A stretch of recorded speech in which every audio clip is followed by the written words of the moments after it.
நாளிலே 4வது பகுதிக்கு நம்ம வந்திருக்கிறோம். 4P. ஆமென். இந்த பியை எப்போ பாஸ்தர முடிப்பீங்க? இப்போ நம்ம ஆரம்பித்தோம். யாருக்கு ஞாபகம் இருக்குது? அதுக்கு பல மாதத்துக்கு முன்னே என்னோட ஸ்லைட்ஸ் வந்து 300 ஓவர் ஸ்லைட்ஸ் ஆயிடுச்சு இந்த வருஷம் மட்டும்.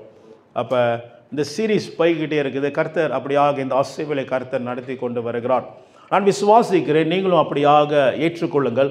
ஆண்டவர் எப்பொழுதும் பேசுகிற ஒவ்வொரு காரியமும் ஒரு பசில் போல எல்லாம் இணைந்து கரெக்டாக வரும். நம்ம சரியாக நம்ம வந்து பின்பற்றும் போது, ஃபாலோ பண்ணும்போது, கர்த்தர் என்ன பேசுகிறார் ஃபாலோ பண்ணும்போது எல்லாம் கரெக்டாக வரும். கர்த்தர் நம்ம குடும்பத்துக்கும் நம்ம வாழ்க்கைக்கும் உங்களுடைய கர்த்தர் வச்ச நோக்கத்துக்கும் ஆண்டவர் சரியாக பேசுவார். ஏனென்றால் நாம் செய்ய வேண்டிய ஒரே காரியம் என்னவென்றால், வார்த்தையின்படி ஆவியானவர் சொல்லுகிறதை காதுள்ளவன் கேட்க கடவான். 7 சபைக்கும் ஆண்டவர் பேசின, கடைசியாக ஒவ்வொரு சபைக்கும் ஆண்டவர் பேசின ஒரு காரியம், சபைக்கு ஆவியானவர் பேசுகிறதை காதுள்ளவன் கேட்க கடவான். So remember church, the last days the Lord is going to speak to the churches. ஆண்டவர் சபைக்கு பேச போகிறார். அவருடைய சபை, வெளியேறப்பட்ட இரத்தத்தினால் மீட்கப்பட்ட சபைக்கு கர்த்தர் வார்த்தை விடுவிப்பார். ஆமென். ஆகையால் அந்த வார்த்தை நம் கவனமாக கேட்க வேண்டும். நீங்கள் பார்த்தீங்கன்னா 7 சபைக்கும் 7 வித்தியாசமான வார்த்தைகள் வந்தது. Now again I'm telling you, this is not a place just to come and go. Church வந்து சும்மா ஒரு அட்டெண்டன்ஸ் போடுற இடம் அல்ல. சபை கர்த்தர் நம்ம வாழ்க்கை குறித்து கவனமாக இருக்கும்படி பேசுகிற ஒரு இடமாக இருக்கிறது. உன்னதமான தேவன், நம்மளை படைத்த தேவனே அவர் பேசும்படி இந்த ஒரு செட்டிங் கர்த்தர் ஏற்படுத்தினார். அதனால் சொல்கிறேன், இந்த சர்ச் சபை என்பது இது மனுஷனால் ஏற்படுத்தின காரியம் அல்ல. இது மனுஷனுடைய ஸ்தாபனம் அல்ல. இது வந்து ஏஜி, பேப்டிஸ்ட், லூத்தரன் அதே போல் ஒரு லெவல்ஸ் ஆஃப் காட் இண்டிபெண்டன்ட் சபை அல்ல. இது கர்த்தருடைய சபை என்று நாம் கவனமாக எண்ணும் போது கர்த்தர் உங்கள் உள்ளத்தில் கிரியை செய்ய ஆரம்பிப்பார். ஆமென். ஆவியானவர் சபைக்கு பேசுகிற ஒவ்வொரு காரியங்களும் கர்த்தர் நம் உள்ளத்தில் உங்கள் குடும்பத்துக்கு பேச ஆரம்பிப்பார். It is how we are taking that word, that Spirit of the Lord is saying to us. ஆவியானவர் பேசுகிறது நாம் எப்படி எடுத்துக்கொள்கிறோம் என்று நம்மள்கிட்ட தான் இருக்குது. அதனால தான் ஆண்டவர் அழகாக சொல்லுகிறார், சில விதை இணங்குவது கற்பாறையிலே விழுந்தது, சில விதை வழி அருகிலே விழுந்தது, சில விதை முட்செடி மத்தியில் விழுந்தது, சில விதை நல்ல நிலத்தில் விழுந்தது. அப்படின்னா கர்த்தருடைய வார்த்தை கிரியை செய்யலையா? கர்த்தருடைய வார்த்தை வல்லமையாக வரலையா? வந்த போதும் இருதயம் எப்படியா இருக்கிறது கர்த்தர் காண்பிக்கிறார் அந்த இடத்துல. So the word can go, the word can be released, powerful, oh wow yes அப்படின்னு நம்ம சொல்லலாம். நான் வந்து பயங்கரமாக உற்சாகமாக வந்து இங்கே வந்து தலைகீழ கூட நான் வந்து செஞ்சு பிரசங்கம் பண்ணலாம். ஆனாலும் நம் இருதயம் வந்து நல்ல நிலமாக இல்லாவிட்டால் இந்த வார்த்தை கிரியை செய்யாது. நான் நீங்கள் சொல்லலாம், வார்த்தை எப்படி கிரியை செய்யாமல் இருக்கும்? ஆண்டவர் அதான் சொல்கிறார், கிரியை செய்யலை. வார்த்தை கடந்து போனது. எப்படி வசனம் ஆரம்பிக்கிறதுனா, ராஜ்யத்தின் வசனங்கள் கடந்து வருதுன்னு போட்டிருக்கும். The message of the kingdom is being released to the people. Now the message that is coming from the throne room of God, தேவனுடைய சிங்காசனத்தில் வருகிற வார்த்தைகள், அந்த வார்த்தை கடந்து வரும்போது அப்போ அந்த வார்த்தை முட்செடியிலே மாட்டிக்கொண்டு இருக்கிறது. உலகத்தின் காரியங்கள் கற்பாறையிலே விழுது, ஆழமான உள்ள ஒரு வைராக்கியம் கிடையாது. அந்த வார்த்தை வழி அருகில் விழுது, கேட்டுட்டு நான் போயிட்டு அதோடய மறந்துட்டேன் இந்த வார்த்தை குறித்து. அது சத்துரு எடுத்து போடுகிறான். ஆகையால் வார்த்தை வல்லமை உள்ளது. ஆனால் நம் இருதயம் எப்படிப்பட்டது என்று நாம் கவனித்து பார்க்க வேண்டும் இந்த நாளிலே. அல்லேலூயா. நான் உங்களை ஏசல வார்த்தை பேசிக்கொண்டிருக்கிறேன். ஆமென். சரிங்களா? பக்கத்தில் பார்த்து சொல்லுங்க, சந்தோஷமா இருங்கன்னு சொல்லுங்க. சந்தோஷமா இருங்க. ஆமென். Praise God. அல்லேலூயா. நாளிலே 4வது பீக்கு நம்ம கடந்து போகிறோம். த 4th P. நம்ம எல்லோரும் கொஞ்சம் சந்தோஷம் நீங்கள் நிச்சயமாக அடைவீங்க. ஏனென்றால் பெர்சிக்யூஷனே நம்ம தாண்டிட்டோம். இன்னும் நான் பெர்சிக்யூஷன்லேயே நான் சுற்றலைன்னு சொல்லிட்டு இப்போ உபத்திரத்தில் சுற்றாமல் இப்போ வந்து ப்ரைஸ்க்கு போயிட்டேன். எல்லாருக்கும் ஒரு சந்தோஷம் வரும், ஆமாம் என்ன ப்ரைஸ் நமக்கு கிடைக்க போகிறது என்று. இது ப்ரைஸோட சீரீஸ் முடிஞ்ச கையோட கிறிஸ்மஸ் சீரீஸ் ஆரம்பிக்கும். ஆமென். இப்போ ஆண்டவர் சில காரியங்கள் காண்பித்தார். ஸோ ப்ரைஸ் சொல்லும் போது there is difference between price and gift. So price சொல்லும்போது ஏதாவது நம்ம வந்து ஒரு ஓட்டப்பந்தயமோ ஏதாவது ஒரு போட்டியோ நம்ம ஈடுபடும் போது செயல்படும் போது அதுக்கு கிடைக்கிறது தான் ரிவார்ட், பலன். என்னது? ப்ரைஸ். ஆனால் கிஃப்ட் என்னன்னா, கிஃப்ட் இஸ் டிஃப்ரெண்ட். கிஃப்ட் வந்து அது நீங்களும் நானும் எப்படிப்பட்டவராக இருந்தாலும் அது நமக்குன்னு கொடுக்கப்பட்ட உள்ள ஒரு கிஃப்ட். ஆமென். இந்த கிஃப்ட் சீரீஸ் கிறிஸ்மஸ் சீசனில் வரப்போகிறது. ஆகையால் உங்களுக்கு ட்ரெய்லர் சரி, நீங்கள் போயிட்டு ஆராய்ச்சி பண்ணுங்கள் இந்த கிஃப்டை குறித்து. இப்போ நம்ம ப்ரைஸை குறித்து பார்க்க போகிறோம். நம்ம ஒரு ஓட்டத்தில் இருக்கிறோம். we are in a race, we are in a journey. நம்ம ஒரு நோக்கத்தில் ஒரு பிரயாணத்தில் இருக்கிறோம். அந்த பிரயாணம் வந்து ஒரு சாதாரண பிரயாணம் அல்ல. கர்த்தர் நம்மளை வந்து இருளின் வாழ்க்கையிலிருந்து வெளிச்சத்துக்கு நம்ம கொண்டு வந்து அவர் மகனாக மகளாக தெரிந்து கொண்டு, அல்லேலூயா, சத்துருவான் உங்களை தொடாதபடிக்கு என்னுடையவன் என்று ஆண்டவர் வார்த்தை சொல்லுகிறது. ஆண்டவர் சொல்கிறார், நீ என்னுடையவன், you are mine. That means nobody can touch you. யாருமே தொட முடியாது. ஹல்லேலூயா. பிசாசு நம்ம பார்த்து பிசாசு பயப்படக்கூடாது, பிசாசு நம்மளை பார்த்து பயப்படணும். ஹல்லேலூயா. அவன் சிலர் குசினிக்கு போகிறதுக்கு பயப்படுவாங்க, லைட்டு போட்டு போகணும்னு சொல்லிட்டு இருக்கீங்களா? அந்த மாரி இல்லை. பிசாசை பார்த்து நம்ம பயப்படக்கூடாது. ஒருத்தர் எப்படி சொன்னார், பாஸ்டர் என்ன ஊழியத்துக்கு கூப்பிடுங்க, நான் பிசாசு ஓட்டுறது மட்டும் கூப்பிடாதீங்க. கேட்டேன், ஏன் பிரதர் அப்படின்னு. இல்லை, அதுக்கு நம்மளுக்கு செட் ஆகாது பாஸ்டர். மேன், பிசாசு நம்மளை பார்த்து பயப்படணும். ஏனென்றால் நாம் அவருடைய பிள்ளைகள். we are his sons and daughters. அவன் நம்மளை பார்த்துட்டு அவனை சிரிக்கிறீங்களா, அவனுக்கு நடுக்கம் வரணும். இவன் ஏன்டா இந்த இடத்துக்கு வந்தான், இவன் ஏன் வந்து இந்த பிள்ளைகிட்ட பேசிட்டு இருக்கான், இவன் ஏன் வந்து இவன்கிட்ட பேசிட்டு இருக்கான், இந்த கூட்டத்துக்குள்ள இவன் ஏன் வந்தான், ஏன் நுழைஞ்சான் அப்படின்னு சொல்லி அவனுக்கு ஒரு நடுக்கம் வரும். தேவ பிள்ளைகளே, நீங்களும் நானும் ஆராதிக்கும் போது ஆவியின் ரீதியில் ஒரு அசைவு நடக்கும். definitely there will be a shaking in the ram. hallelujah. ஏன் தெரியுங்களா? நீங்கள் சாதாரணவர்கள் அல்ல. இது நாம் புரிந்து கொண்டோம் என்றால், நான் சொல்றேன், கர்த்தர் பெரிய காரியம் உங்க வாழ்க்கையிலும் உங்களுக்கு கொண்டு கர்த்தர் அநேகரை ஆசீர்வதிக்க ஆரம்பிப்பார். ஆகையால் இந்த ஓட்டத்தில், இந்த பிரதான மகிமையான ஓட்டத்தில் நாம் இருக்கிறோம். இந்த ஓட்டத்தில் நான் பிரைஸ் பற்றி பேசி கொண்டு இருக்கிறேன். I'm talking about the price. ஆனால் சில பேருக்கு இப்படி கேள்வி வரும், இந்த ஓட்டத்தை நான் முடிப்பேனான்னு தெரியலையே அப்படின்னு சில கேள்விக்குறிகள் வரும். சில பேர் இப்படி கேள்விக்குறி வரும், நான் பரலோகத்து போய் சேர்வனா என்று கேள்விக்குறி வரும். அப்படி இருக்குதுங்களா? அப்படி இருந்தால் நீங்கள் ஆபத்தான நிலையில் இருக்கிறீங்க. அல்லேலூயா. நீங்கள் நானும் இயேசு கிறிஸ்து ஏற்றுக்கொள்ளும் போது பரலோகத்தை நிச்சயம் கர்த்தர் நம்மளுக்கு கொடுத்திருக்கிறார். அல்லேலூயா. அது எந்த ஒரு சந்தேகமும் இல்லை. அவன் சத்துருவான் சொல்லுவான், நீ இப்படி, நீ அப்படி, நீ இப்படின்னு சொல்லி.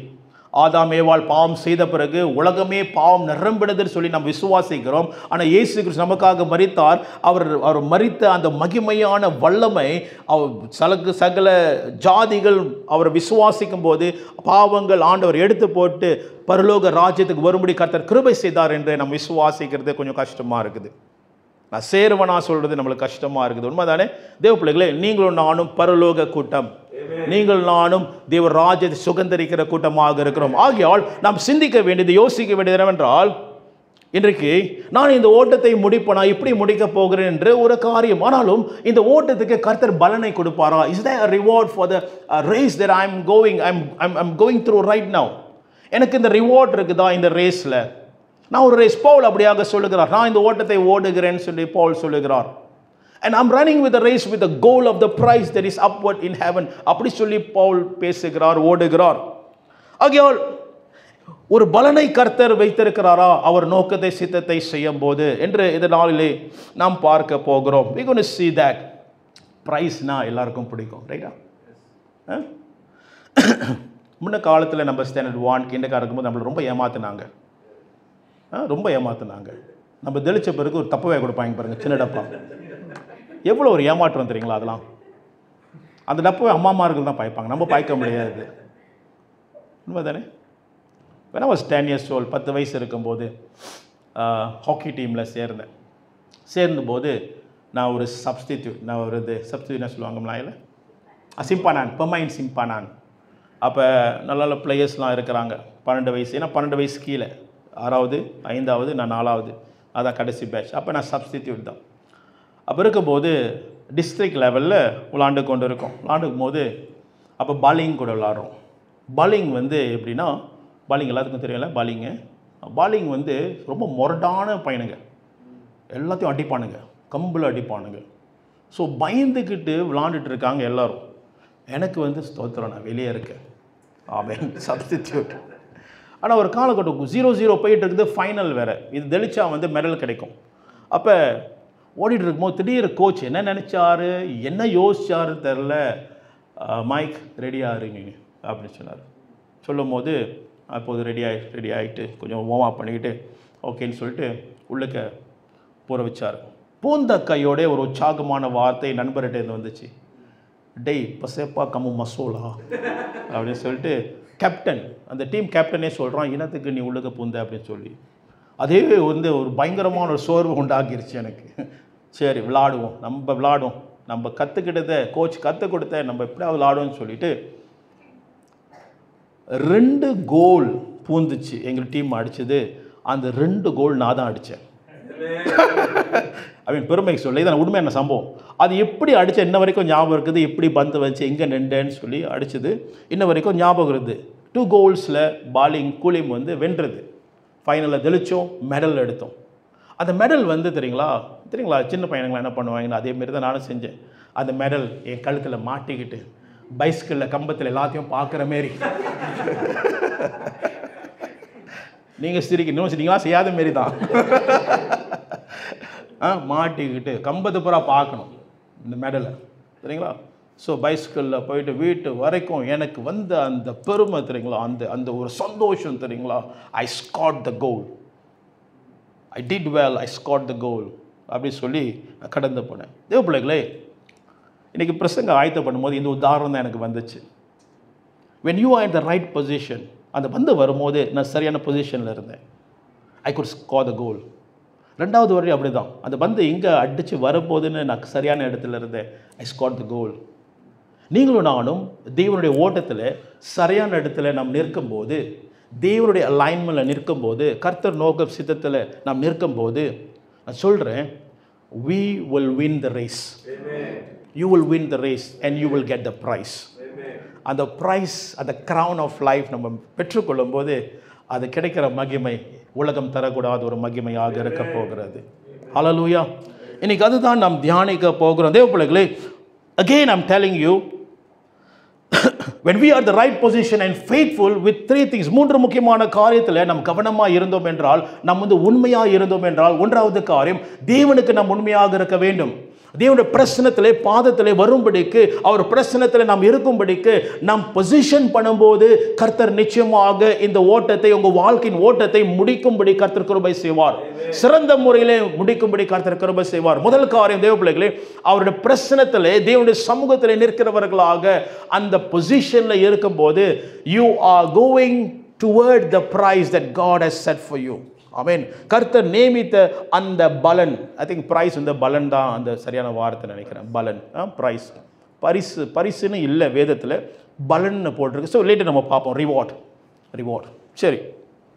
அண்ட் நம்பர் 2, 2வது காரியம் என்னவென்றால், when we position ourselves right with His word, அவருடைய வார்த்தையிலே நம் கவனமாக நம்மளுடைய வாழ்க்கை நிறுத்தி நம் வாழ்ந்தோம் என்றால், வார்த்தை சொல்லும்போது எத்தனை வசனம் படப்பாடுகிறோம் அது முக்கியம் கிடையாது. I'm not discouraging those who memorize பண்ணுற டிஸ்கரேஜ் பண்ண கிடையாது. நானும் மெமரைஸ் பண்ணுறேன் சில வார்த்தைகள். ஆமென். உங்களுக்கு அசைன்மெண்ட் கொடுக்குறீங்க தானே மெமரைஸ் பண்ணுறதுக்கு, கர்த்தருக்கு ஸ்தோத்திரம். ஆமென். அது நல்லது. ஆனாலும் மெமரைஸ் பண்ணுறதுனால நான் 10 தடவை வந்து பைபிள் படிச்சிட்டேனால கர்த்தருக்கு பிரியமாக இருப்போம் என்று கிடையாது. அதில் நாம் பெருமை பாராட்ட முடியாது. we cannot be proud of that. ஆமென். அல்லேலூயா. எல்லாம் கூட இருக்கீங்களா? ஒருத்தர் சொல்கிறார் என்கிட்ட, பாஸ்டர் எங்கள் அப்பா வந்து பைபிள் வந்து முழுசாக படிச்சு, பாஸ்டர் சொல்ல, பிரதர் எங்கள் அப்பா வந்து பைபிளை கரைச்சி குடிச்சிட்டு, எப்படி குடிச்சாரு தெரியல, ஆனால் கரைச்சி குடிச்சிட்டு வரோம் பைபிளை, தெரியல எப்படி குடிச்சார், ஆனால் கடைசி வரைக்கும் ரசிக்கப்படல அப்பா. அப்போ என்னத்தை கரைச்சி குடிச்சாரு. ஸோ கவனிங்க, it's not about the knowledge of the Bible, but aligning our self to the obedience of the word of God. அப்போ தேவ வார்த்தையிலே கீழ்ப்படிதலே நாம் வாழும்போது, ஆமென், நாம் அந்த நியமித்த பலனுக்கு, ரிவார்டுக்கு நாம் நோக்கி போய் கொண்டு இருக்கிறோம். Hallelujah. It's not about the knowledge of the head, it is the living of the word of God. இங்க வந்து அறிவு கிடையாது. அறிவு எல்லாவற்றும் பாருங்க, ஒரு லெக்சரவே வந்து கர்த்தரை அறியாமலே வேதத்தை குறித்து பேசுகிறவன் இருக்கிறார்கள், நிறைய பேர்கள் இருக்கிறாங்களா இல்லையா? It is not about the knowledge of the Bible. It is about living out the Bible in our life. அதனால்தான் வார்த்தை மாம்சமாய் மாறினது. அந்த மாம்சமான மாறின வார்த்தை இயேசு கிறிஸ்து. அதே போல கர்த்தர் நம் வார்த்தை மாம்சமாய் மாறும்படிக்கு கர்த்தர் எதிர்பார்க்கிறார். அப்ப நம்ம வாழ்க்கை வார்த்தையாக மாறப்பட வேண்டும் தேவ பிள்ளைகளே. அவர் கீழ்ப்படிதலுக்குள் வர வேண்டும். மூன்றாவது காரியம், அவர் கொடுத்த பொறுப்பு. When we are positioned in the assignment that God has given us, I tell you, you are toward the price that God has set for you. நான் உங்களுக்கு பல தடவை சொல்லியிருக்கேன், நம் நோக்கத்தை குறித்து பேசும்போது கர்த்தர் ஒவ்வொருவருக்கும் நோக்கத்தை வைத்திருக்கிறார் என்று உங்களுக்கு உறுதிப்படுத்தினேன். ஆமென். எல்லாரும் கர்த்தர் நோக்கத்தை வைத்திருக்கிறார். யாருமே ஆண்டவர் சும்மா அழைக்க கிடையாது. ஆமென். இந்தியர்களுடைய பழமொழி போல நம்ம சும்மா ஜனங்கள், சும்மா வந்தேன், சும்மா போனேன், சும்மா பார்த்தேன், தெரியுங்களா? ஆமென். ஒரு காரியம் வந்து நம்மளுக்கு தெரியலாம், மண்டை வெடிச்சிடும். தமிழ மூளை என்ன ஆச்சு அப்படின்னு சொல்லி போய் பார்த்துடணும். நம்ம அப்படிப்பட்ட சும்மா ஜனங்கள் அல்ல, நம்ம நோக்கத்தின் நிறைந்த ஜனங்கள். கர்த்தர் ஒவ்வொருவருக்கும் நோக்கத்தை வைத்திருக்கிறார். அந்த நோக்கத்தை அறிந்து கொண்டு அந்த நோக்கத்தை பிரகாரம் வாழும்போது, ஜீவிக்கும் போது, செயல்படும் போது நீங்களும் நானும் அந்த நியமித்த ரிவார்டுக்கு கர்த்தர் கொண்டு போகுவார். அல்லேலூயா. ஆகையால் தேவ பிள்ளைகள், அதனால் சொல்கிறேன், இந்த சபைக்கு வருகிறவர்கள் சும்மா வந்தோம் சும்மா போனோன்னு இல்லாமல் கர்த்தர் நோக்கத்தை அறிந்து கொள்ள வேண்டும். கர்த்தர் எனக்கு என்ன வைத்திருக்கிறார் என்று சொல்லி. அல்லேலூயா. அதான் சொன்னேன், இஃப் சும்மா போனோம்னா you are at the wrong church. ஒரு என்ன சொல்லுவாங்க, ராங் சர்ச்சில் நம்ம உட்கார்ந்து இருக்கிறோம். ஆமென். அல்லேலூயா. எல்லாம் கூட இருக்கீங்களா? இந்த மூன்று காரியம் செய்யும் போது மூன்று காரியங்கள் நடக்கும். கர்த்தர் நாமம் மகிமைப்படும். Number 1, God will be glorified. If you are in the presence of God, if you live with the word of God, if you do the assignment that God has given you, கர்த்தர் உங்களுக்கு கொடுத்த நோக்கம், அவர் பிரசன்னத்தில் நிற்கும் போது, வார்த்தையில் வாழும் போது, அவர் நோக்கத்தை செயல்படும் போது, ஒன்றாவது காரியம், அவர் நாமம் மகிமைப்படும். His name will be glorified. Remember, நல்லா ஞாபகம் வச்சுங்க, நம்மளுடைய அல்டிமேட் நோக்கம், நம்மளுடைய பிரதான நோக்கம் என்னவென்றால் அவர் நாமம் மகிமைப்பட வேண்டும். நமக்கல்ல, நம்மளுடைய சுயசித்தத்துக்கல்ல, நம்மளுடைய கிளாமருக்கல்ல, நம்மளுடைய பாப்புலாரிட்டிக்கல்ல. இல்லாட்டி தெரியுங்களா, எத்தனை பேர் வந்து தெரியுங்களா இந்த சபைக்குள்ள வருவாங்க, அதற்கு அல்ல. முதல் காரியம் கர்த்தர் நாமம் மகிமைப்பட வேண்டும். அதுதான் அவர் எதிர்பார்க்கிறார். அந்த மகிமை யாருக்கும் கர்த்தர் கொடுக்க மாட்டார். அல்லேலூயா. ஆமென். அவர் கனப்படுத்துவார். எஸ், அவர் கனப்படுத்துவார், அவர் உயர்த்துவார். அதனால தான் அந்த ரிவார்ட், அதான் பிரைஸ். அவர் செய்வார், அவர் செய்ய வேண்டியது அவர் செய்வார். ஆனாலும் முதல் காரியம், நம்முடைய நோக்கம் எதுவாக இருக்க வேண்டும்? அவர் நாமம் மகிமைப்பட வேண்டும். இரண்டாவது காரியம் என்ன நடக்கும் என்றால், when we align in the presence of God, the word of God and his assignment, இரண்டாவது காரியம், அவருடைய ராஜ்யத்தின் சித்தம் இந்த பூமியிலே செயல்படும். இதுதான் ஆண்டவருடைய ஜெபம். ஆமென். வாசிப்போம் அந்த பரம ஜெபம். மேத்யூ, எனக்கு ஒரு பிரேக் தேவை. ஸோ வசனத்தை படிங்க. மேத்யூ 6வது அதிகாரம்.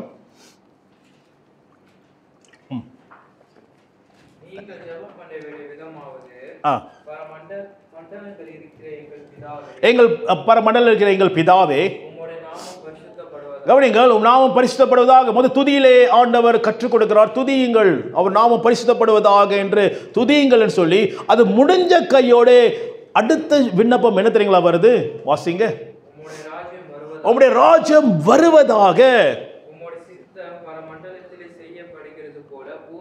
Hallelujah. This is the first prayer that Jesus has taught us. இதான் முதல் ஜெபம் ஆண்டவர் கற்றுக் கொடுத்தது.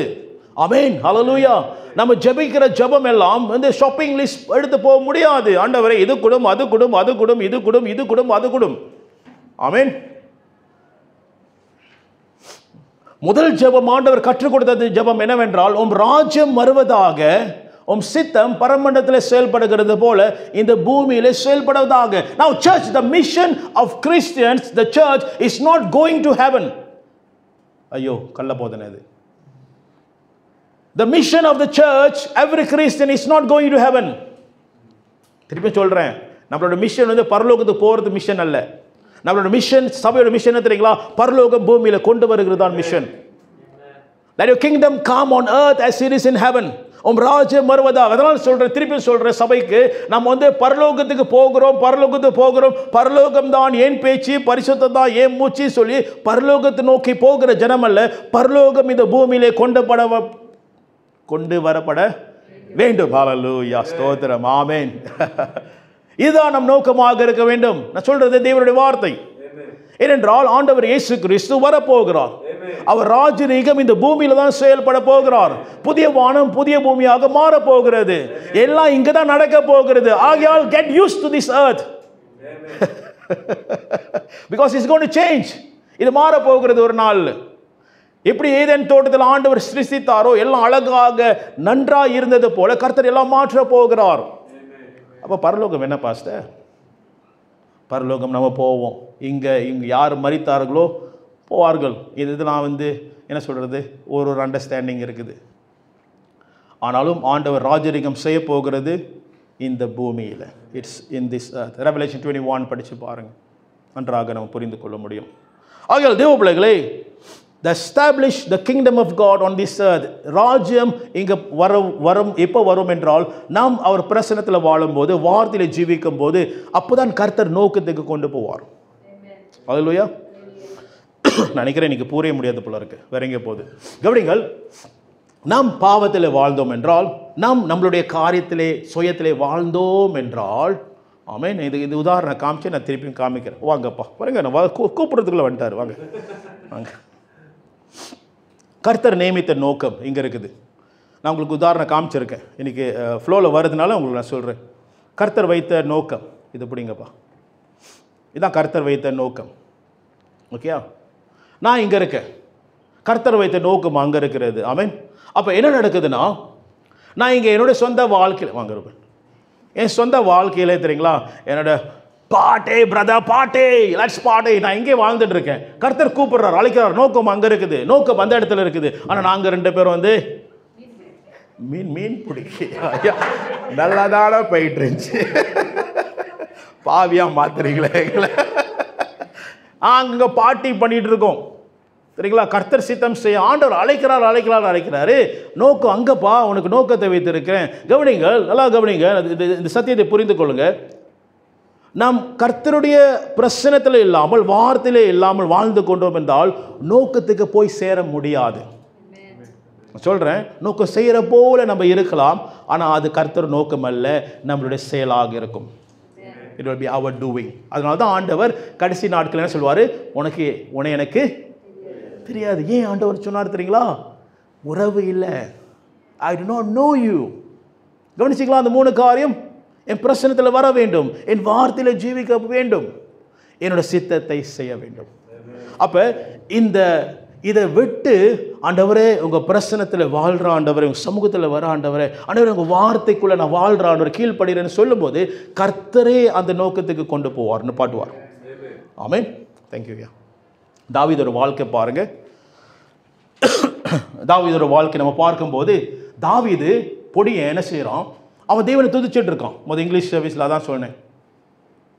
அவன் துதிக்கும் போது நான் இங்கிலீஷ் சர்வீஸில் கொஞ்சம் உற்சாகப்படுத்தினேன். யாரும் குறைவாக இருந்தாலும் நம்மளுடைய சிந்தனை நோக்கம் எல்லாம் கர்த்தரை நோக்கி பார்க்க வேண்டும் சொல்லி.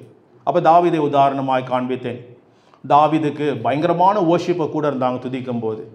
அதெல்லாம் ஒரே வார்த்தை தான் துதிச்சாங்க, பே பே. யாரு? எல்லாம் ஆடுகள். அந்த மத்தியிலே அவருக்கு பெரிய காங்கிரிகேஷன் இருக்கிற மாரி அவருடைய ஹாப் எடுத்து துதிச்சிட்டு இருந்தார் தேவனை. ரைட்டுங்களா? அப்போ கவனிங்க, அவன் நோக்கம் எல்லாம் தேவன். அவன் நோக்கம் எல்லாம் ஜனங்கள் எவ்வளோ பேர் வருவாங்க, எவ்வளோ பெரிய கூட்டம், எவ்வளோ பெரிய தெரியுங்களா, ஓ அப்பா இவங்களாம் வருவாங்க, ஐயோ இது பயங்கரமான கூட்டம், நம்ம எப்படி ப்ரிப்பேர் பண்ணோம் தெரியுமா? அப்போ எப்படி அவன் நோக்கம் அது இல்லை, அவன் நோக்கம் எல்லாம் ஏன் தேவன். அல்லேலூயா. அதனால தான் சங்கீதக்காரர் அழகாக பாடுகிறான், கர்த்தர் என் மேய்ப்பராய் இருக்கிறான், நான் தாழ்ச்சி அடையேன். The Lord is my shepherd. ஆமென். அப்படிப்பட்ட சங்கீதக்காரன் பிரசன்னத்தில் இருந்தவன், தேவனுடைய வார்த்தை பிரகாரம் வாழ்ந்தவன். அவன் தனிப்பட்ட இடத்துல இருக்கும்போது, சாமுவேல் தீர்க்கதரிசி வரும்போது, சாமுவேல் அபிஷேகம் பண்றார் ராஜாவை, ஒருத்தன் கூட அந்த லிஸ்ட்ல ஆண்டவர் சொல்றாரு இல்லைன்றாரு. அப்ப தாவீது எங்க இருக்கிறாரு? ஆடு மேய்ச்சிட்டு இருக்கிறாரு. கவனிங்க, எனக்கு பிடிச்சமான ஒரு சம்பவம் இது. He was not in his father's list. தாவீது தன் சொந்த தகப்பனோட லிஸ்ட்ல இல்லை, அங்க நிறுத்தப்படலை. I tell you, but heaven was looking upon David. தேவனுடைய கண் தாவீது எங்க இருக்கிறான் அவனுக்கு. சாமுவேல் ஸ்ரீகதை சொல்றாரு, இங்க பாரு, நீ அவனை கொண்டு வர வரைக்கும் நான் உட்கார போறது இல்லைன்னு. சாமுவேல் வந்தால் எல்லாம் பயப்படுவாங்க. சாமுவேல் சொல்றாரு, நான் உட்கார மாட்டேன், அவனை கொண்டு வா. ஆமென். தேவ சித்தத்தில் இருக்கும்போது, தேவனுடைய வார்த்தையில் இருக்கும்போது, பிரசன்னத்தில் இருக்கும்போது கர்த்தரே கொண்டு போய் நிறுத்துவார் அந்த லோகத்தில். ஹல்லேலூயா. நீ ஒளிஞ்சிருந்தாலும் சரி, கர்த்தர் தேடி வருவார். ஏன் தெரியுங்களா? நீங்கள் உண்மையாக கர்த்தருக்காக நிற்கிறீங்க, கர்த்தர் உங்களை கனப்படுத்துவார், கர்த்தர் உங்களை கொண்டு போய் நிறுத்துவார். அதான் சொல்கிறேன்னே, உங்களுடைய உண்மைத்துவம், கர்த்தருக்காக உங்கள் பாடுகள் ஒருபோதும் மறைக்கப்படாது. ஆமென். மறைக்கப்படாது. God sees your hard work. God sees your effort. God sees your faithfulness. உங்களை உண்மைத்துவம் கர்த்தர் பார்க்குறார். கர்த்தருக்காக எப்படி நிற்கிறீங்க, எப்படி உண்மையாக இருக்கீங்க, கர்த்தர் பார்க்குறார். உங்கள் வேலை இடத்துல யாரும் பார்க்க முடியாது, பாஸ்டரை பார்க்க முடியாது. உண்மை தானே? பாஸ்டர் என்னது ஸ்பாட் செக் பண்ண முடியாது, எப்படி எப்படி வேலை செய்யறான், ஒழுங்காக இருக்கானா அப்படின்னு. அந்த வேலையும் நம்மளுக்கு இல்லை. அல்லேலூயா. கர்த்தர் பார்க்குறார். அப்போ கர்த்தர் நீங்கள் உண்மையாக வாழும்போது, ஜீவிக்கும் போது கர்த்தர் பார்க்கிற தேவன். அப்போ அதெல்லாம் சரியாக இருக்கும்போது கர்த்தர் அழகாக நோக்கத்துக்கு கொண்டு போவார். அப்போ கவனிங்கள் தேவ பிள்ளைகளே, இது சரியப்படுத்தலைன்னா அங்கே போய் சேர முடியாது. ஆமென். மூன்றாவது காரியம், நீங்களும் நானும் அப்படியாக கர்த்தர் பிரசன்னத்தில் இருக்கும்போது, வார்த்தையில் இருக்கும்போது, அவர் கொடுத்த நோக்கத்தின் பிரகாரம் வாழும்போது, ஜீவிக்கும் போது, மூன்றாவது காரியம் தான் நீங்கள் பார்க்க போகிறோம். கர்த்தர் நமக்கு தகுந்த பலனை கர்த்தர் கொடுப்பார். He will reward you. ஆமென். நான் ஃபர்ஸ்ட் என்ன சொன்னேன்? He will glorify his name. அவர் நாமம் மகிமைப்படும். ரெண்டாவது, அவர் ராஜ்யம் பிரஸ்தாபிக்கப்படும். மூன்றாவது காரியம், அவர் நமக்கு பலனை கொடுப்பார். ஆண்டவர் மறக்க மாட்டார், யாருமே மறக்க மாட்டார். அவர் மறவாத தேவன். பிறகு நான் உங்களுக்கு சாட்சி சொல்கிறேன், சில காரியங்கள் சொல்கிறேன். அவர் மறவாத தேவன். அந்த உண்மைத்தை கர்த்தர் பார்க்கிற தேவன். பூமி ஒரு காலகட்டத்தில் பயங்கரமாக இருந்துச்சு, பயங்கரமாக பாவத்தில் நிரம்பி இருந்துச்சு, பயங்கரமாக அக்கிரமம் செஞ்சு கொண்டிருந்தாங்க. ஆனால் அந்த நாட்களிலே ஒரு மனிதன் கர்த்தருடைய கண்களிலே தயவு பெற்றான், கிருபை பெற்றான். ஒரு மனிதன், ஒன் மேன். அந்த மனிதனை கொஞ்ச நேரம் பார்க்க போகிறோம். அதுக்கு முன்பதாக எபிரேயர் 11:6 வாசிப்போமா?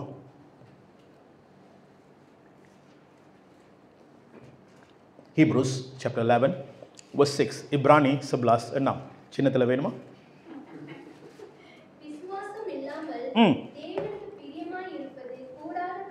விசுவாசம் இல்லாமல் தேவனுக்கு பிரியமாய் இருப்பது கூடாத காரியம். கவனிங்கள், தேவனிடத்திலே சேருகிறவன்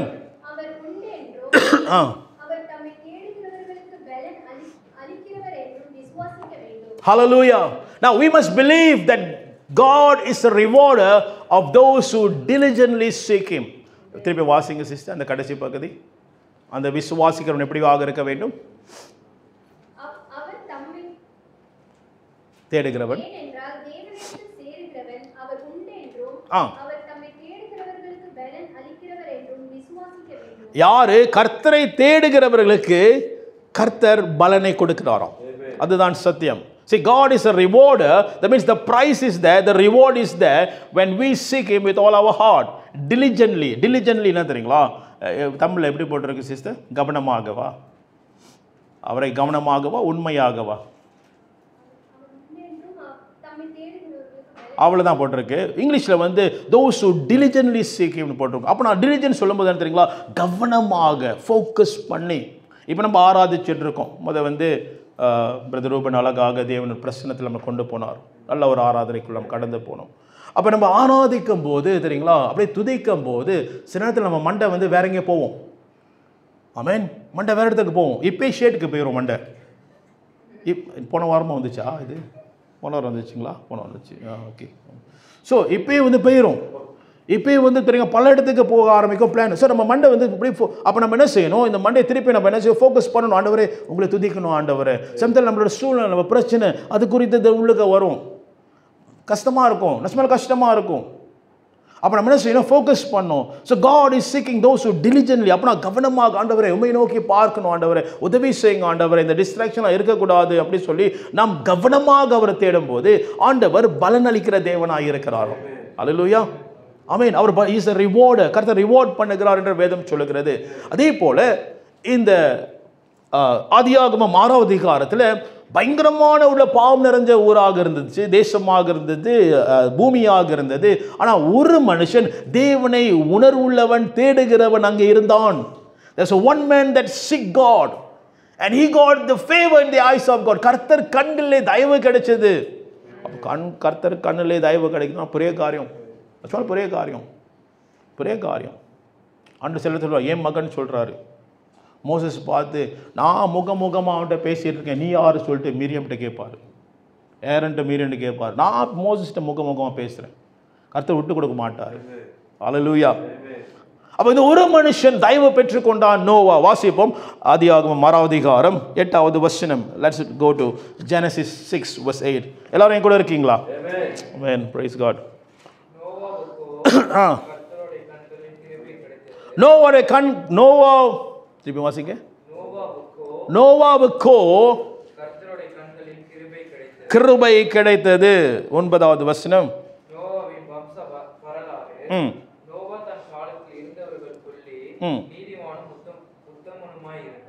பாருங்க, நீதியும் 2 தானா 3 இருக்குமே. ரைச்சஸ், பிளேம்லெஸ் அண்ட் ஃபெய்த்ஃபுல் இருக்குதா தமிழ்ல? திருப்பி வாசிங்க. சஞ்சரித்து கொண்டு, அப்ப அது ஃபெய்த்ஃபுல்னஸ். சஞ்சரித்து கொண்டு வாசிங்க.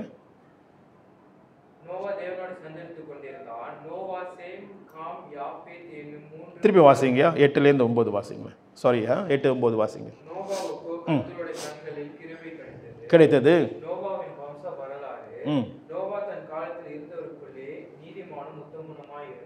நீதிமானும் உத்தமமாய் இருந்தான். Sanchar, he was faithful walking with God. Hallelujah. 3 முக்கியமான காரியம் இங்க பார்க்கலாம். எப்படி கிருபை கிடைத்தது தேவனுடைய கண்களிலே பார்க்கும்போது, அவன் நீதியின் வாழ்க்கை வாழ்ந்தான். நீதி சொல்லும் போது கர்த்தருடைய பார்வையிலே சரியாய் செய்வது. What is righteousness? Right living என்னன்னா, கர்த்தருக்கு முன்பாக சரியாய் வாழ்வது தான் நீதியின் வாழ்க்கை. அப்படின்னா நான் கர்த்தருக்கு முன்பாக சரியாக வாழ்கிறேன். ரைச்சஸ், பிளேம்லெஸ் சொல்லும் போது யாருமே அவனை குற்றச்சாட்டம் படுத்த முடியல. அவனை ஏதாச்சும் ஒரு குற்றச்சாட்டு படுத்துவோம். நம்ம என்ன பார்த்தோம்? தானியேல் புத்தகத்தில் பார்த்தோம் தானே, தானியேல் குற்றம் சாட்ட முடியல. அப்போ என்ன செஞ்சாங்க? தானியேல் 6வது அதிகாரத்தில் ஒரு கட்டளை போடப்பட்டது, யாருமே ஜெபிக்க கூடாது அப்படின்னு சொல்லி. They couldn't find anything in Daniel. Blameless. Hallelujah. 3வது காரியம், he was faithful. நோவா வந்து கர்த்தருக்கு உண்மையாக இருந்தவனாய் காணப்பட்டான். அவன் உண்மையா இருந்தான். எல்லாரும் மெஜாரிட்டி வந்து அக்கிரமம் செஞ்சுட்டு இருக்கிறாங்க. நீங்க கவனிங்க. சில பேர் சொல்லுவாங்க, இல்லை பாஸ்டர், இப்போ வந்து இன்ஃப்ளூயன்ஸ் பயங்கரமாக இருக்குது, அந்த காலத்தில் மாரி இல்லை, அந்த காலத்தில் ஃபோன் இல்லை, இப்போ இன்ஃப்ளூயன்ஸ் பயங்கரமாக இருக்குது. பிரதர் சிஸ்டர், நோவா காலம் இன்னும் மோசம். ஒரு மனுஷன் எத்தனை இன்ஃப்ளூயன்ஸ் இருந்திருக்கும். அப்போ பேசுகிறோம் தானே, காரணம் சொல்கிறோம் தானே, இப்போல காலம் முடியாது அப்படின்னு சொல்லி. நோவா காலத்தில் இதெல்லாம் நடந்துச்சு. சுத்திரும் இன்ஃப்ளூயன்ஸ். எல்லாரும் செய்கிறாங்க, நானும் செஞ்சா என்ன, எல்லாரும் பண்ணுறாங்க, நான் ஒண்டி தான் என்ன தவிச்சிட்டு இருக்கேன், நான் ஒண்டி தான் தெரியுங்களா என்ஜாய் பண்ணாமல் இருக்கிறேன், ஆகையால் நானும் சேர்ந்து கும்மால் அடிக்க வேண்டியதான். ஆனால் நோவா கர்த்தருக்காக நின்ற ஒரு மனுஷன். There was no influence could come into the house of Noah. Noah வீட்டுக்கு வர முடியல. ஏன் தெரியுங்களா? அவன் கர்த்தருக்கு உண்மையாக இருந்தான். Was blameless before God. கர்த்தருடைய கண்கள் அவன் மேல் பட்டது. தேவ பிள்ளைகளே, அவன் மேல் பட்டது. So it's not about influence, it's about us. நம்ம தான், நம்மளுடைய தீர்மானங்கள், நம்ம என்ன முடிவு எடுக்கிறோம் என்று. அப்ப ஆண்டவர் என்ன செய்தார்? இதை பார்த்து ஆண்டவர் நோக்கத்தை கொடுத்தார். கவனிச்சிங்களா? நான் சொன்னேன், இது இருந்துச்சுன்னா நோக்கத்துக்கு கொண்டு போவார். ஆண்டவர் அசைன்மெண்ட் கொடுத்தார். என்ன அசைன்மெண்ட்? பயங்கரமான ஸ்பிரிச்சுவலான அசைன்மெண்ட். நம்ம எதிர்பார்ப்போம், பாஸ்டர் ஜோமணி சொல்லுங்க என்ன கர்த்தர் வைத்திருக்கிறார். அப்போ நம்மளும், நீ ஒரு தீர்க்கதரிசி, அவனுக்கு வந்த சந்தோஷம் தெரியுங்களா? ஆஹா, ஹல்லேலூயா, ஆமென். அப்போ பயங்கரமான உள்ள நோக்கம் வந்துருச்சு வாழ்க்கையில். அப்போ ஒரு புறா சொல்லியிருப்பார், நான் ஒரு தீர்க்கதரிசி, முன்னுக்கு பட்டம் போட்டுக்க வேண்டியதான் முன்னுக்கு காட்டில். அப்போ அப்படிப்பட்ட உள்ள காலகட்டத்தில் வாழ்ந்து கொண்டு இருக்கும். ஆனால் நோவாவுக்கு கொடுத்த அசைன்மெண்ட் தெரியுங்களா? போட்டை கட்டு. ஸ்பிரிச்சுவலே இல்லை, எழுத முடியும், புக்கு எழுத முடியாது நோவா பற்றி. நோவா வந்து கர்த்தர் சொன்ன வார்த்தை, போட்டை கட்டு. எழுதலாமா? ஸ்பிரிச்சுவலிட்டியிலக்குள்ளே வருமா? போட்டை கட்டு வருமா? வரவே வராது. பட் அசைன்மெண்ட் அதுதான், போட்டை கட்டு, அவ்வளோதான். சிலத்தில் கர்த்தர் கொடுத்த அசைன்மெண்ட் மட்டும் செய்யும் போது அது ஆசீர்வாதமாக இருக்கும். சிலத்தில் நம்மளுக்கு புரியாது என்னதுன்னு. சங்கலன் போகும்போது போகும்போது நானும் பயங்கரமாக உற்சாகம், நான் இவாஞ்சலிஸ்ட், நான் மிஷினரியாக வந்துட்டேன்னு சொல்லிட்டு இதை செய்யணும் அதை செய்யணும் கூட்டத்தை நடத்தணும் நல்லா சொன்னேன். ஆண்டவர் என்னத்துக்குலாம் சொன்னார், சும்மா கடன்னார். நீ ஒன்றுமே செய்ய தேவையில்லை, ஒன்றுமே செய்ய தேவையில்லை. Just seek my presence. That's what I want you to do right now. So when we listen very carefully what God is telling, நம்ம கவனமாக இருக்கும்போது கர்த்தர் நோக்கத்தில் ஸ்திரப்படுத்துவார். சமயத்தில் நம்மளுக்கு புரியாது, அந்த காலகட்டத்தில் நம்மளுக்கு புரியாது. அந்த காலத்தில் என்னோட புருஷா எனக்கு கிடைக்கலையே அப்படின்னு சொல்லிட்டு அது சண்டெல்லாம் நடந்திருக்கு. அதில் வேதத்தில் வந்து அம்மாவை கொண்டு வந்துட்டானுங்க 2 பேர். ரைட்டா? கொண்டு வந்தானுங்களா இல்லையா? யார் கொண்டு வந்தா?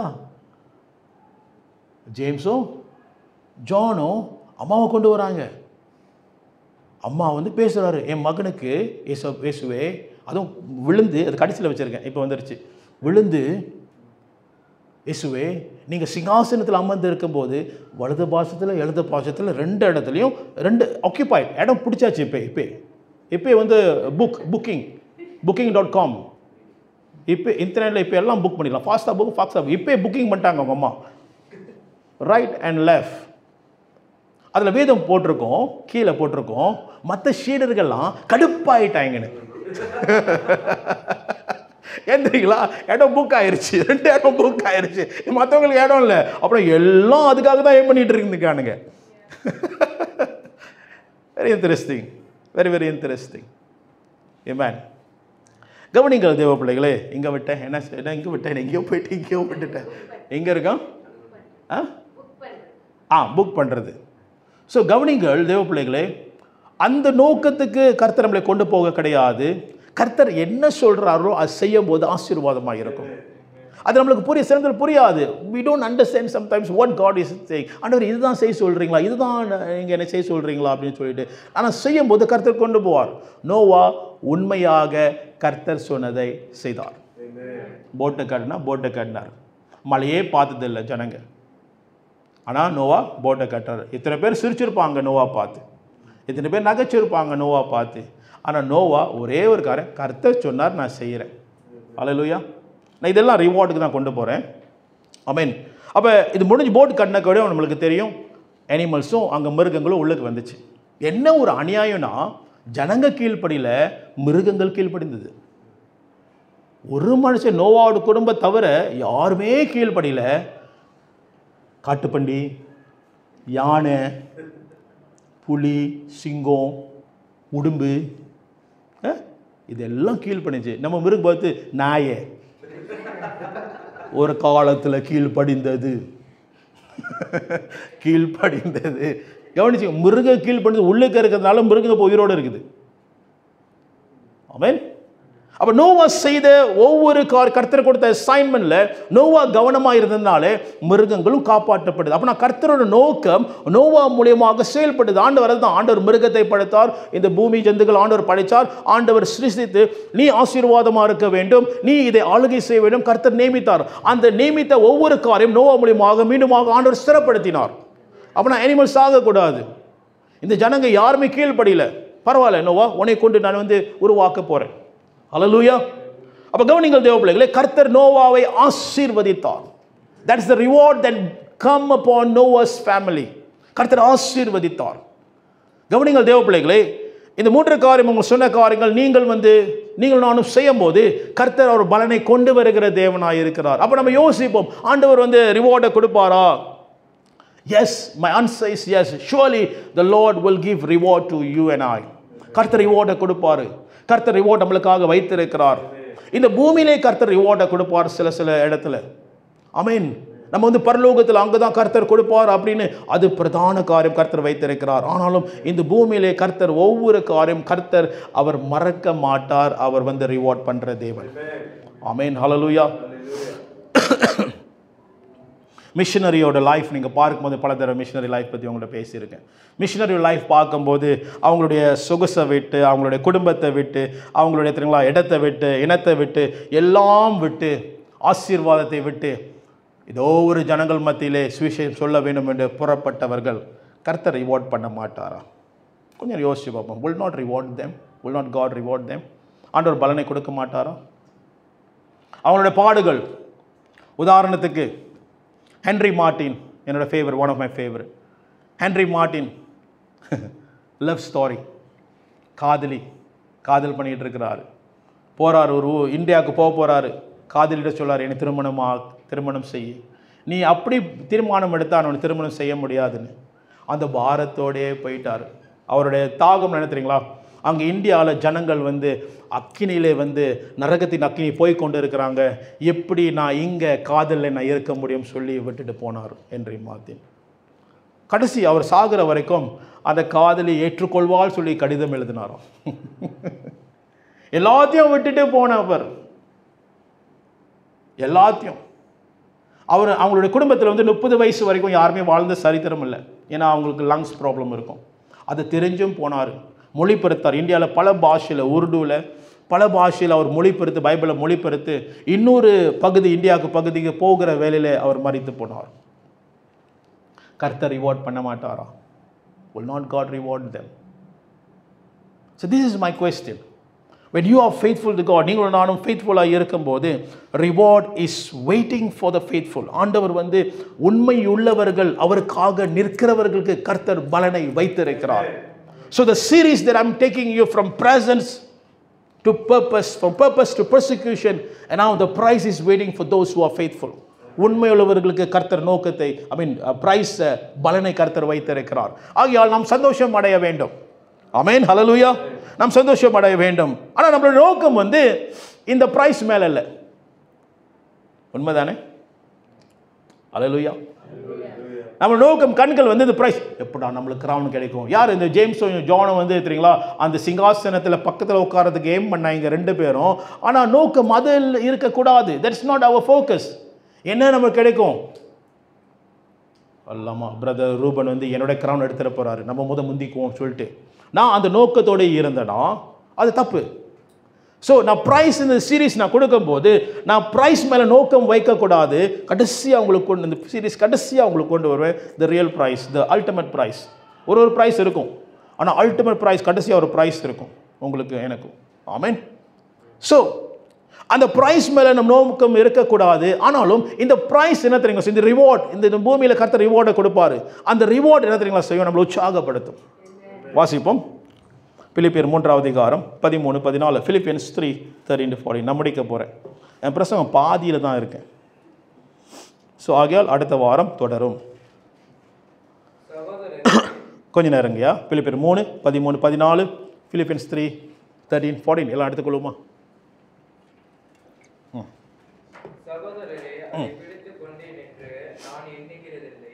ஒன்று செய்கிறேன், பின்னானவைகளை மறந்து முன்னானவைகளை நாடி கிறிஸ்து இயேசுவுக்குள் தேவன் அழைத்த பரம அழைப்பின் பந்தய பொருளுக்காக இலக்கையை நோக்கி தொடருகிறேன். இலக்கியம் தான் பிரைஸா, டெஸ்டினேஷனா? பிரைஸ் அங்கே இருக்குதா இந்த வசனத்தில்? இங்கிலீஷில் யாராச்சும் வாசிக்கிறீங்களா?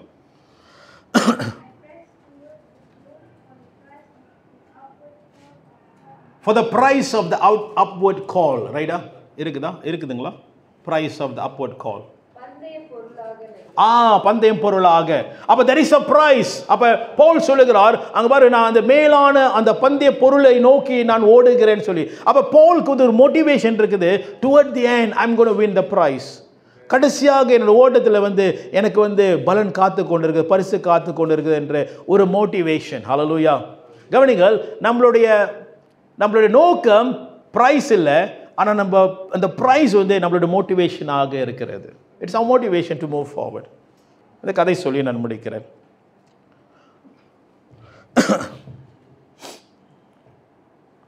பதினோரு வருஷம் மிஷன் ஃபீல்டில் சங்களூரில் ஒரு நல்ல அனுபவம், எங்களுக்கு குடும்பத்துக்கும் நல்ல அனுபவம், மறக்க முடியாத அனுபவங்கள். அதில் ஆண்டவர் அநேக வெளிப்பாடை கொடுக்க ஆரம்பித்தார், பயங்கரமான வெளிப்பாடு. அந்த வெளிப்பாடு தான் இந்நாள் வரை செமினாரில் லீடர்ஷிப் மத்தியில் விடுவித்து கொண்டு வருகிறேன். எல்லாம் எங்கே தெரியுங்களா? ஒரு சின்ன சபையில், ஒரு சின்ன ஊரில், தெரியுங்களா, ஒரு 5-6 பேர் உட்கார்ந்து இருக்கிற சபையில் கர்த்தர் வெளிப்பாடை கொடுக்க ஆரம்பித்தார். ஸோ எனக்கு வந்த சந்தோஷம் தெரியுங்களா, ஆண்டவர் கொடுக்கும்போது சந்தோஷம் தெரியுங்களா, பயங்கரமான சந்தோஷம் எனக்கு. அது கிட்டத்தட்ட 1000 பேர் உட்கார்ந்துருக்கிற மாரி நான் பேசுவேங்க, பயங்கர உற்சாகமாக பேசுவேன்.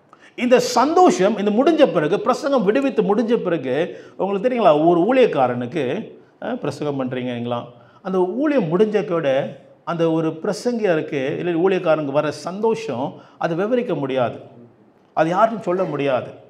You will be overflowing. அந்த ஜாய், கர்த்தர் இப்படி நடத்தினாரு, கர்த்தர் இப்படி பேசினாரு, பேசிகிட்டு இருக்கும்போதே கர்த்தர் வெளிப்பாடை கொடுத்தாரு சொல்லி அந்த சந்தோஷம் பொங்கி வழியும் போது மனைவிட்ட ஷேர் பண்ணுவேன், அவங்களும் சந்தோஷப்படுவாங்க.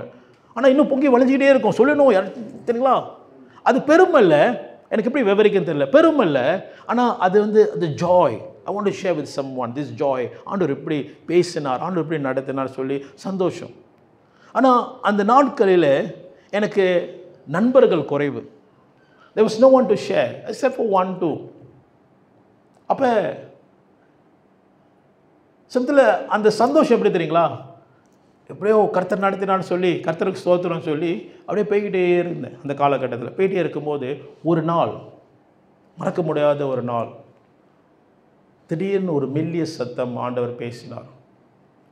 சன் வெல் டன், நல்லா செஞ்ச பாடு. கண்ணு கலங்கிருச்சு எனக்கு. Well done, you did well. ஆண்டவர் அப்படி பேசும்போது எனக்கு வந்த உற்சாகம், அந்த சந்தோஷம் தெரியுங்களா. My God is looking at me. ஆண்டவர் கனப்படுத்துகிறார். அந்த வார்த்தை செய்த ஊழியம் கர்த்தர் கனப்பட, யாருமே கனப்படுத்தலை, யாருமே ஒன்றும் சொல்லலை, யாருமே நம்ம பெருமை தேடலை. ஆனால் தெரியுங்களா, that is the motivation. I'm telling, that is the motivation. இந்த மோட்டிவேஷன் தான் இந்த அதனால தான் ஆண்டவர் ரிவார்டு கொடுக்குறாரு. So that we may press on. ஆண்டவர் வெளிப்படுத்தல 2:10 ஆண்டவர் சொல்கிறார் ஸ்மிர்னா சபைக்கு, பயப்படாத, நீ வந்து சிறைச்சாலை போடப்படுவேன், நீ சிறப்பு சாவீங்க, ப்ரைஸ் இஸ் வெயிட்டிங். அப்போ அவங்க மோட்டிவேஷன் என்ன தெரியுங்களா, செத்தாலும் பரவாயில்ல, எங்களுக்கு ப்ரைஸ் காத்திருக்குது. Amen, that is the motivation. அப்போ ஆண்டவர் இப்படி பேசும்போது வெல் டன் சான்னு சொல்லும் போது எனக்கு வந்த சந்தோஷம் எப்படி தெரியுங்களா, யோசேப் ஞாபகம் வந்தது. யோசேப்ட யாருமே இல்லை, யோசேப் கூட யாருமே இல்லை, யோசேப் கூட. ஆனால் கர்த்தர் கூடவே இருந்தார். யோசேப் கூட கர்த்தர் இருந்தார். கர்த்தர் உற்சாகப்படுத்தினார், கர்த்தர் பலப்படுத்தினார், உன் கூட இருக்கப்பான உறுதிப்படுத்தினார். Hallelujah, amen. So that is the motivation. So the prize வந்து நம்ம நோக்கம் இல்லை, இந்த ப்ரைஸ் கர்த்தர் உங்களுடைய இந்த ஓட்டத்தில் ரிவார்ட் கொடுத்துட்டே வருவார். ஆமென், ரிவார்ட் கொடுப்பார். சங்களூரில் நான் நிறைய ரிவார்ட் நாங்கள் பார்த்தோம். கர்த்தர் எங்களை ஆசீர்வதிக்கிறதை நாங்கள் பார்த்தோம். சின்ன பட்டிலேருந்து உனக்கு என்னடா கிடைக்க போகுதுன்னு அநேகர் பேசினாங்க, அநேகர் சொன்னாங்க. ஆனால் அந்த சின்ன பட்டத்தில் கர்த்தர் பெரிய பெரிய காரியம் செய்ய ஆரம்பித்தார். ஆமென். உங்களை சொல்லியிருக்கேன், எஸ்த்ரோ அவானியில் நாங்கள் வர ஆரம்பித்தோம். அந்த ஊழியத்தை குறித்து டிவியில் வர ஆரம்பித்தோம். எங்களுக்கு எதிர்பார்க்காதது, அதுக்குன்னு இது பெரிய காரியம் சொல்ல கிடையாது. கர்த்தர் கிரியை செய்தார், கர்த்தர் காண்பித்தார். நீ எங்கே இருந்தாலும் என் நோக்கத்தை செய்யும் போது நான் உன்னை நடத்துவேன் கர்த்தர் உறுதிப்படுத்தினார். அல்லேலூயா. ஆக தேவ பிள்ளைகளே, இதனால் the price is not our focus but that is our motivation. இன்றைக்கி உங்களை உற்சாகப்படுத்துகிறேன். நீங்கள் கர்த்தருக்கு உண்மையாக இருக்கும்போது, 3 காரியம், பிரசன்னத்தில் இருக்கும்போது, வார்த்தையில் வாழும்போது, அவர் நோக்கத்தை செய்யும் போது கர்த்தர் உங்களை உற்சாகப்படுத்துவார். he will reward you. உங்கள் குடும்பத்தை கர்த்தர் ஆசீர்வதிப்பார், உங்கள் வேலை கர்த்தர் ஆசீர்வதிப்பார். that is your reward. நீங்கள் சில பேர் நீங்கள் சாட்சி கொடுக்குறீங்க, பாஸ்டர் ஆண்டவர் என்னை ஆசீர்வதித்தார், என்னை உயர்வு கொடுத்தார் வேலை இடத்துல, பாஸ்டர் இது செஞ்சார். ஏன் தெரியுங்களா, உங்கள் உண்மைத்துவம் கர்த்தர் பார்க்குறார். கர்த்தர் சும்மா இருக்க மாட்டார். ஆமென். ஆக தேவ பிள்ளைகளால் உற்சாகம் அடைவோம். அடுத்த வாரம் எந்தெந்த இடத்துல வேதத்தில் கர்த்தர் ரிவார்ட் பண்ணுறாருன்னு அடுத்த வாரம் நம்ம பார்ப்போம். இந்தந்த இடத்துல ரிவார்ட் நம்மளுக்கு வரும்னு சொல்லி, என்ன செஞ்சால் ரிவார்ட் வரும். நான் உங்களுக்கு சொன்னேன், கிஃப்ட் வேறு, ரிவார்ட் வேறு. ரிவார்ட்னா நம்ம செயல்படும் போது அவர் வந்து பலன் கொடுப்பார். ஸோ எந்தெந்த இடத்துல வேதத்தில் இருக்குன்னு சொல்லி 5 காரியத்தை அடுத்த வாரம் நம்ம பார்க்க போகிறோம். நீங்கள் ஜெபத்தோடு வாங்க, நிச்சயமாக கர்த்தர் உங்களிடத்தில் பேசுவார். ஆமென். எத்தனை பேர் ஆசீர்வாதம் பெற்றுக்கொண்டீங்க? ஆமென். ஜெபம் செய்வோம்.